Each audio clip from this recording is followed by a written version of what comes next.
કેમ છો વાલા વિદ્યાર્થી મિત્રો, welcome to universe commerce. Universe commerce ની અંદર ચાલેલી સિરીઝ ની અંદર આજે આપણે એક નવા ટોપિક ઉપર ચર્ચા કરવાના છે. ટોપિકનું આજનું આપણું નામ છે who is Gandhi, left or right. આજે આ ટોપિક ઉપર વાત કરવાનો મુખ્ય ઉદ્દેશ ફક્ત એટલો જ છે, who is the Gandhi, left or right. Left અને રાઈટ એક વિચારધારા છે, એક આઈડિયોલોજી છે. આ દેશના તમામે તમામ નાગરિક જ્યારે કોઈ પણ વિષય પર ચર્ચા વિચારણા કરતા હોય ને આજની પરિસ્થિતિ મુજબ, તો આઈડિયોલોજીને સમજવી ખૂબ જ જરૂરી છે.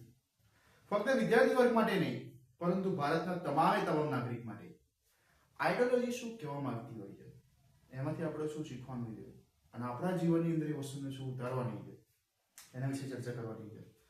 તો બસ શાંતિથી વિડીયોની શરૂઆત થઈ ચૂકી છે.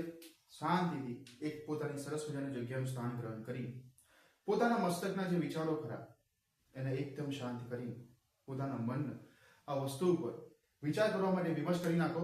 તો શરૂઆત કરીએ.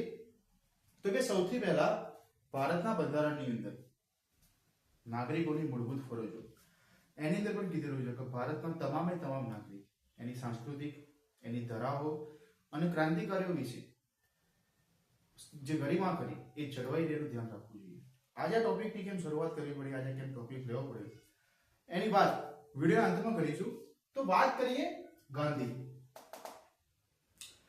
દરેક વ્યક્તિ ભારતના આ નામથી જાણીતા રહેશે, રાષ્ટ્રપિતા તરીકે એમને ઓળખવામાં આવે. Who is the Gandhi. શરૂઆત કરીએ આપણા સફરની, આપણા જીવનની. તો એક આઈડિયોલોજી અને એક કિસ્સાઓ તમારી સમક્ષ મૂકવામાં આવશે અને આ કિસ્સાઓ અને આઈડિયોલોજી તમારે નક્કી કરવાની છે, લેફ્ટ ઓર રાઈટ. તો શરૂઆત કરીએ ગાંધી. 2 ઓક્ટોબર સરસ મજાનો જન્મદિવસ, ગુજરાતના પોરબંદરની અંદર જન્મેલા ગાંધી પોતાના જીવનની શરૂઆત સરસ મજાના એક બેરિસ્ટર હતા, વકીલ હતા, પોતાનું સરસ મજાનું કામ ચાલતું હતું. થયું એવું કે દક્ષિણ આફ્રિકા જવું પડ્યું. શાના માટે જવું પડ્યું? તો કે દાદા અબ્દુલ્લા એન્ડ કંપનીનો કેસ લડવા માટે ગયા. દાદા એન્ડ અબ્દુલ્લા કંપનીનો કેસ લડવા માટે દક્ષિણ આફ્રિકા પહોંચ્યા. થતું એવું હોય છે કે દેખાતું તો દરેક જગ્યા પર હોય છે, પરંતુ જ્યાં સુધી પોતાના પર કોઈ વસ્તુ ના વીતે અથવા જ્યારે વાત પોતાના પર ના આવે ત્યારે વ્યક્તિ પોતાની આંતરિક શક્તિઓને સમજતો નથી. એની સૌથી પહેલી શરૂઆત અહીંયાથી થતી હોય છે ગાંધીજી જોડે. દાદા એન્ડ અબ્દુલ્લા કંપનીનો કેસ લડવા માટે જ્યારે પોતે જતા હોય છે દક્ષિણ આફ્રિકા, તો દક્ષિણ આફ્રિકાની અંદર એમના જોડે ઘટના થતી હોય છે અને ઘટના હોય છે રંગભેદની ઘટના. એટલે વ્હાઇટ વર્સિસ બ્લેક. એટલે એ વખતે લોકોની વિચારધારા એવી હતી કે વ્હાઇટ પર્સન છે તેનો મતલબ ખૂબ જ સારો વ્યક્તિ છે, ઊંચી જ્ઞાતિનો વ્યક્તિ છે, તેનામાં સારામાં સારા ગુણો છે. અને જ્યારે બ્લેક વ્યક્તિ છે તેને ખૂબ જ નીચી કક્ષાનો વ્યક્તિ ગણવામાં આવતું હતું. ફક્ત શરીરના રંગ ઉપરથી આખા વ્યક્તિનું ચરિત્ર નક્કી થતું હતું. ગાંધીજીને હજી આનો અહેસાસ નહોતો થયો. જ્યારે નીકળ્યા તો એમના પીટર મેરિટસ આ નામનું સ્ટેશન, રેલવે સ્ટેશન, આ નાના પર એક ઘટના ઘટની હોય છે. ઘટના એવી હોય છે કે ગાંધીજીને રેલવે સ્ટેશનની અંદર ચાલુ ટ્રેનમાંથી ધક્કો મારીને બહાર મૂકી દેવામાં આવતા હોય છે. કારણ શું? તો કે ત્યાંના લોકોની વિચારધારા રંગભેદની. એક વેલ એજ્યુકેટેડ પર્સન કે જે સમયની અંદર એજ્યુકેશન આટલું બધું ઇમ્પોર્ટન્ટ, મતલબ ત્યાં સ્તર સુધી પહોંચવું બહુ ઘણા બધા લોકો ત્યાં એ લેવલ સુધી પહોંચી શકતા હતા. અને એ લેવલ સુધી પહોંચતા પોતાની આજુબાજુની જે તમામે તમામ પરિસ્થિતિના વિચારી વ્યક્તિ લેવલ સુધી પહોંચતો હોય તો પોતાના સન્માનની ગરિમા પોતે બહુ હોય, પોતાના વિશે ખૂબ જ માન અને સન્માન હોય. જ્યારે આન માન જે સન્માન ખરું એ આવી નીતિના કાર્ય વેર વિખેર થઈ જતું હોય તો વ્યક્તિની લાગણીઓ જે ખરી ખૂબ જ દુભાતી હોય. ગાંધીજીની બી દુભાઈ. ગાંધીજી આ વિશે વિચાર વિમર્શ કર્યો. અને એમને આના માટે પગલાં લીધા. અને દક્ષિણ આફ્રિકાની સરકાર સામે આજે રંગભેદની નીતિ કરી,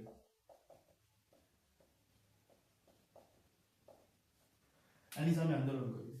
પરંતુ શરૂઆતનું જે ચરણ ખરું આંદોલનનું એ લિબરલ હતું, ઉદારવાદી. ભારતની અંદર પણ આ જ પરિસ્થિતિ હતી. આમને પણ એકદમ શાંતિથી જે કહીએ કે એક બંધારણ રસ્તો નોટિસ જાહેર કરી, બરાબર, પ્રાર્થનાઓ કરી, સભાઓ બોલાવીને જે શરૂઆત કરવાની હતી એની શરૂઆત કરી. પરંતુ એક બહુ ઊંચા વિઝનની શરૂઆત અહીંયાથી થઈ ચૂકી હતી રંગભેદની નીતિ. આગળ જતા ગાંધીજીના જીવનની અંદર એક બીજી ઘટના થતી હોય છે, અને એ હોય છે નાતાલ ગવર્મેન્ટ. દક્ષિણ આફ્રિકાની નાતાલ ગવર્મેન્ટ એક એક્ટ લઈને આવતી હોય છે જેની અંદર ભારતીયોના મતાધિકાર, એટલે કે જે વોટિંગ રાઇટ્સ ખરા, એ એમને છીનવી લેવામાં આવતા હોય છે.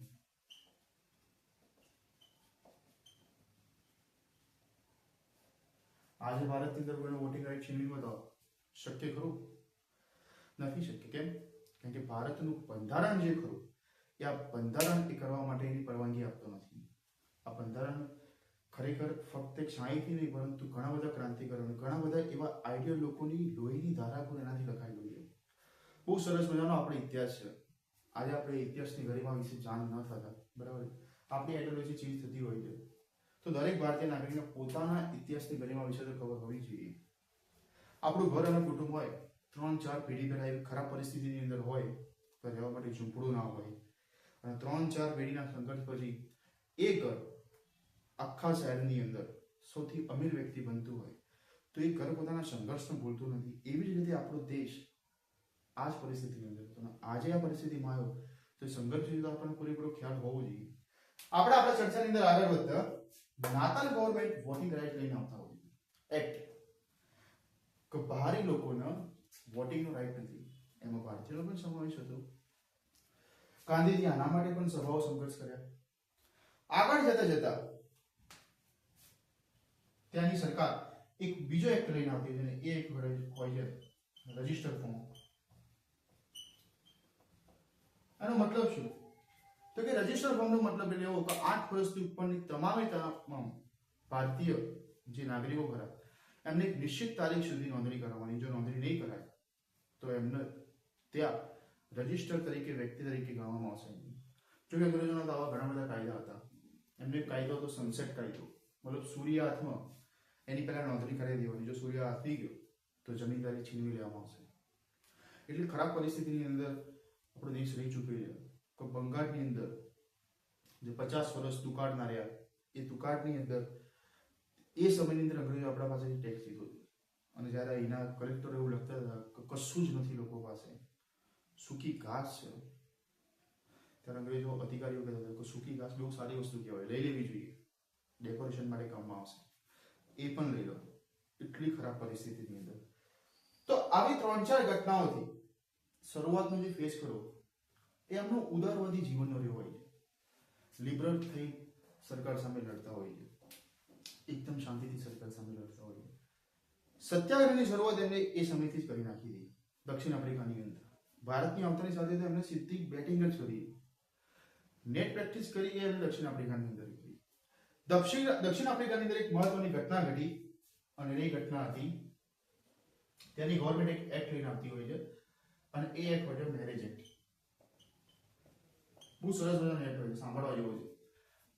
દક્ષિણ આફ્રિકાની અંદર મેરેજ એક્ટ એવું કહેતો હોય છે કે ખ્રિસ્તી ધર્મ સિવાય કોઈ પણ ધર્મના થયેલા લગ્ન ગેરરીતથી લગ્ન ગણાશે. એનો મતલબ શું થયો કે આજે ભારતની અંદર હિન્દુ, મુસ્લિમ, શીખ, ઈસાઈ પોતાના ધર્મ રીતિ રિવાજ મુજબ જે લગ્ન કરી રહ્યા છે, અને સરકાર કાયદો કહી દે કે આ બધા રીતિ રિવાજોથી થતા લગ્ન ગેરકાયદેસર છે. તમારે જો લગ્ન કરવા હોય તો ખ્રિસ્તી ધર્મના રીતિ રિવાજ મુજબ લગ્ન કરવા હોય. આ તો એક્ટ હતો જ. આની સાથેનો એક્ટ હતો કારખાના એક્ટ, અને જેની અંદર 3 પાઉન્ડનો ટેક્સ નાખવામાં આવતો હતો ભારતીયો.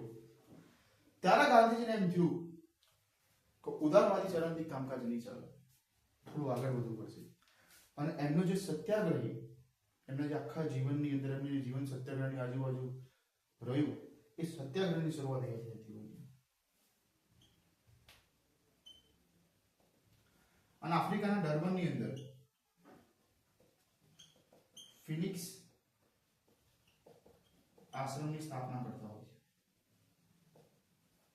અને અહીંયા પહેલી વાર એમને લોકોનો ભેગા કર્યા, લોકો સાથે સત્યાગ્રહની શરૂઆત કરી અને આ સફળ થયું. દક્ષિણ આફ્રિકાની અંદર સરકારે આમની સામે નમવું પડ્યું, એમની માંગણીઓ સ્વીકાર કરવી પડી. પરંતુ આ ફક્ત દક્ષિણ આફ્રિકાની લડત નથી. ગોપાલકૃષ્ણ ગોખલે આ બાબત ઉપર ભારતની અંદર પણ આંદોલન શરૂ કરી નાખ્યું હતું. પોતાના જીવનના ભવ્ય 3-4 ઘટનાઓથી જ્યારે ગાંધીજી ભારત આવ્યા તો ભારતના લોકો માટે મસીહા સ્વરૂપ થઈ ગયા. ચર્ચાઓ વિચારણા તો થઈ ચૂકી હતી.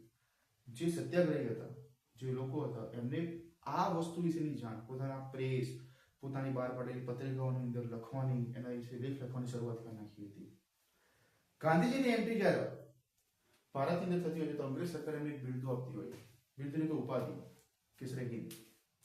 અહીંયા આવતાની સાથે ગોપાલકૃષ્ણ સાથે મીટિંગ કરતા હોય છે. ગોપાલકૃષ્ણ સાથેની મીટિંગની અંદર ગોપાલકૃષ્ણને એક વસ્તુ કહેતા હોય છે કે તમારે એક વખત ભારત ભ્રમણ કરવું જોઈએ. કેમ ભારત ભ્રમણ કરવું જોઈએ? તો કે ભારત ભ્રમણ એટલા માટે કરવું જોઈએ કે ભારતની પરિસ્થિતિ વિશે તમને ખ્યાલ આવે. ગાંધીજી કીધું 100% વસ્તુ સાચી. જ્યારે ભારતની પરિસ્થિતિ વિશે એમને ખ્યાલ કરવા માટે 1 વર્ષનું જે ભ્રમણ કર્યું, એ ભ્રમણ દરમિયાન ગાંધીજીને ખબર પડી કે અહીંયા ઉદારવાદી ચરણ નહીં ચાલે, અહીંની શરૂઆત સીધી સત્યાગ્રહથી કરવી પડશે. અને આવતાની સાથે એમણે મેદાનની અંદર સૌથી પહેલું કામ કર્યું યુપીની અંદર ચંપારણ, નીલ વિદ્રોહ, ગળીનું વાવેતર. થતું એવું કઈ સમય દરમિયાન કેવું થયું કે જર્મનીની અંદર જે ગળી કર્યું ને એનો ઓલ્ટરનેટિવ વસ્તુ શોધાઈ ચૂકી હતી કેમિકલથી. અહીંયા ગળીનું વાવેતર કેવું થઈ ગયું ઓછું થઈ ગયું. અને એના માટે ગવર્મેન્ટ એક્ટ લઈને આવતી હોય. ભૂતકાળની અંદર આની માટે વિદ્રોહ થયેલો છે, નીલ વિદ્રોહ બંગાળનો. અને એનો ઉલ્લેખ આનંદ મંથની અંદર, આનંદ મંથ એ બહુ સરસ મજાની મૂવી છે, સરસ મજાનું નાટક છે. એના પર મૂવી બની છે, નાટક બની છે આનંદ મથ. બહુ સરસ મજાની બુક છે. એ બુક દરેક વ્યક્તિ વાંચવી જોઈએ. તેની અંદર આ નીલ વિદ્રોહ જે ખરો એનું આખું લેખન કરેલું છે. તો નીલ વિદ્રોહ પહેલા થઈ ગયેલો હતો. સેમ ઘટના અહીંયા કરી, પરંતુ આ વખતે ફિલ્ડ ઉપર કોણ હતા? ગાંધી. ગાંધી બીચ ઉપર હતા. બે એમના અંદર હતો અને આમે ઈસ્ટ ઇન્ડિયા કંપની હતી. ગાંધીએ પોતાના સત્યાગ્રહની શરૂઆત કરી નાખી ચંપારણની અંદર અને ભવ્ય સફળતા. પહેલી જ ઇનિંગની અંદર રમ્યા અને આની અંદર ગવર્મેન્ટ આમની સામે પહેલી વખત નમવું પડ્યું. એમની માંગો શું કરવી પડી? પૂરી કરવી પડી. એટલાથી આગળ વધ્યા, સીધા પોતાના હોમ ટાઉનની અંદર આવતા રહ્યા. કઈ જગ્યાએ? ગુજરાત. અને ગુજરાતની અંદર આવીને અમદાવાદની અંદર મિલ અને જે મજદૂરો કરા એમનું આંદોલન થયું હતું. એ આંદોલનની અંદર સીધા જતા રહ્યા. આંદોલનની ખરેખર ઘટના શું હતી તો કહી દઉં. કઈ સમયની અંદર પ્લેગ જે રોગ ખરો એ ખૂબ જ ફેલાયો હતો. અને પ્લેગ રોગની અંદર એ વખતે મિલના માલિકોએ એવો વાયદો કર્યો હતો મજૂરોનો કે 50% વધારે વેતન આપવામાં આવશે પ્લેગ સમયની અંદર જે લોકો કામ કરશે. સમય અનુસાર પ્લેગ રોગ ધીમે ધીમે ઓછો થતો ગયો. પરિસ્થિતિ નોર્મલ થઈ અને મિલ માલિકો ખરા એ પોતાના વચનથી પાછા પગલા લેવા પડ્યા. મજૂરી લેવા માટે એમની સામે સંઘર્ષ કર્યો, આંદોલન કર્યા, હડતાલો કરી. પરંતુ એક નેતૃત્વ જે ખરું વ્યક્તિનું જેમની માંગણીઓ લઈને આવી શકે એ વ્યક્તિ હતા મોહનદાસ કરમચંદ ગાંધી. પોતે મેદાનની અંદર આવ્યા. આંદોલનની શરૂઆત તો બે બહેનોએ કરી નાખી. એક બહેનોએ કરી નાખી હતી, સર સિયાસલ જે બહેન હતા એમને શરૂઆત કરી નાખી હતી. આંદોલનની અંદર જ્યારે પહોંચ્યા વાત હતી 50%ની, 50% સુધી ના થઈ, પરંતુ હા 35%ની તો માંગ નક્કી થઈ ગઈ. વસ્તુ એ હતી કે મિલ માલિકો હતા એ ગાંધીજીના સંપર્કની અંદર ખૂબ જ સારા હતા અને મિલ માલિકોને એવું હતું કે ગાંધીજી માલિકોના સપોર્ટની અંદર રહેશે અને આપણને બહુ આપવું પડશે નહીં એટલે આપણે એકદમ શાંતિથી રહેવું. પરંતુ આખો કેસ ઊંધો થઈ ગયો. એનાથી આગળ આવ્યા એટલે ત્રીજી ઇનિંગની અંદર સીધો ખેડા સત્યાગ્રહ અને ખેડાની અંદર આમના જોડે બેટિંગ કરવા માટે બીજા નવા ખેલાડી સરસ મજાના આવતા. આ ભાષા એટલા માટે યુઝ કરું છું કે આ કોઈ ઇનિંગ અથવા કોઈ ક્રિકેટ મેચ નથી, પરંતુ જે વિદ્યાર્થી વર્ગ ખરો એ થોડો રસ ધરાવો, આની અંદર પોતાનું ઇન્વોલ્વમેન્ટ કરો. એના માટે વ્યક્તિ વિશેષની વાત કરતી વખતે હંમેશા એમની ગરિમા જળવાઈ રહેવી જોઈએ. સરદાર વલ્લભભાઈ પટેલ, લોખંડી પુરુષ. ખેડા સત્યાગ્રહની અંદર એક સત્યાગ્રહીનું સાચા નિર્દેશકનો જે ચહેરો ખરો એ સરદાર વલ્લભભાઈ પટેલનો સામે આવતો હોય છે. સરદાર વલ્લભભાઈ પટેલ પોતે સામે આવતા હોય છે. અને જેમ કહીએ કે ગાંધી અને પટેલની જોડી જે આગળ એમને કામ કર્યા, તો વાત હતી શરૂઆતની અંદર જે મેં વાત કરી કે લેફ્ટ અને રાઈટ. તો લેફ્ટ અને રાઈટ એટલે શું? તો લેફ્ટ અને રાઈટ એક આઈડિયોલોજી છે. લેફ્ટ વિંગ વાળા એવું વિચારતા હોય છે કે આ વસ્તુ સાચી છે, અને રાઈટ વિંગ વાળા વસ્તુ વિચારતા હોય કે આ વસ્તુ સાચી છે. આના પર વિડીયો બનાવવા જઈએ, વાતચીત કરવા માટે જઈએ તો ઘણા બધા સમયની જરૂર પડતી હોય છે. વાતચીત તો કરીશું, આ તો એક પાર્ટ 1 હતો જેના પર ઘણા બધા પાર્ટ આવશે. તમારી સમક્ષ આ ઘટનાઓ મૂકેલી છે, એમને કરેલા કાર્યો મૂકેલા છે, અને આ આખી સમગ્ર ઘટનાથી તમારે નક્કી કરવાનું છે કે રાઈટ વિંગની અંદર હતા અથવા લેફ્ટ વિંગની અંદર હતા. ચર્ચા કરવાનો મુખ્ય ઉદ્દેશ એટલો જ હતો કે આજે ભણાવતી વખતે આર્ટ્સની અંદર એના ઇતિહાસની અંદર ગાંધી યુગ આવતો હોય છે, અને ગાંધી યુગની ચર્ચા કરતી વખતે જ્યારે ક્લાસ ચાલતો હતો અને ક્લાસ દરમિયાનથી જ્યારે બહાર નીકળવાનું થયું ત્યારે વિદ્યાર્થી વર્ગની અંદરથી એક અવાજ સાંભળવા મળ્યો કે ગાંધી દેશને બરબાદ કરી નાખ્યો. હવે આ વિદ્યાર્થી વર્ગ કાલે ઉભો થઈને દેશ માટે કામ કરવાનું હતું. હજુ તેને ચેપ્ટર ભણ્યું નહોતું, પરંતુ એને એક પોતાનો મંતવ્ય મૂકી દીધો.